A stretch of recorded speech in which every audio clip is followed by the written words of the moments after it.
Well, now these rockets are being fired more than 3,000 kilometers away from Delhi, and yet the conflict hits closer home than we imagined. There's a lot at stake for India. The government has so far managed a very difficult balancing act, a policy of multi-alignment. India maintains close ties with countries that are sworn enemies of each other in West Asia and with the US. Will the crisis force India to make some tough choices, and how will it impact the people of India? This report has some answers.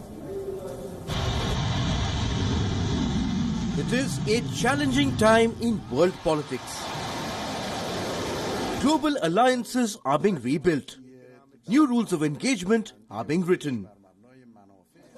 And India finds itself right in the middle of this. New Delhi is trying to pull off a tricky balancing act. Despite the challenging times, the Indian government has managed to maintain a close relationship with America as well as partners from opposing camps in West Asia. The first sign of this was the recent 2+2 dialogue in Washington. Despite the differences between Iran and America, the Trump administration did not object to the Chabahar port.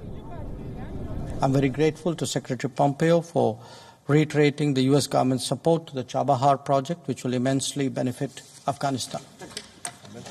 After wrapping up his engagements in Washington, External Affairs Minister S. Jaishankar paid a visit to Tehran. There too, he reiterated the Indian government's support to the Chabahar port.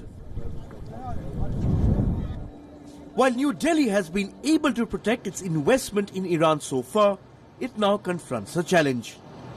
Iran wants more. Tehran Times, a newspaper that echoes the thinking of the Iranian administration, said that India has submitted to America's demands. The piece says that China and Russia are steady partners for Chabahar. It even implies that Chinese investment could keep the port going in the future.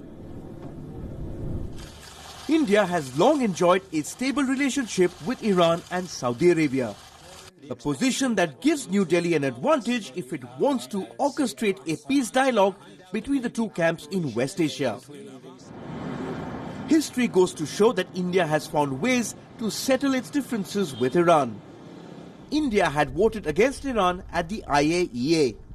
It was General Qasem Soleimani back then who intervened, assuring representatives from New Delhi that Tehran would remain a friend of India. America might have stepped back from the escalating conflict in West Asia. Doors for negotiations have been opened again.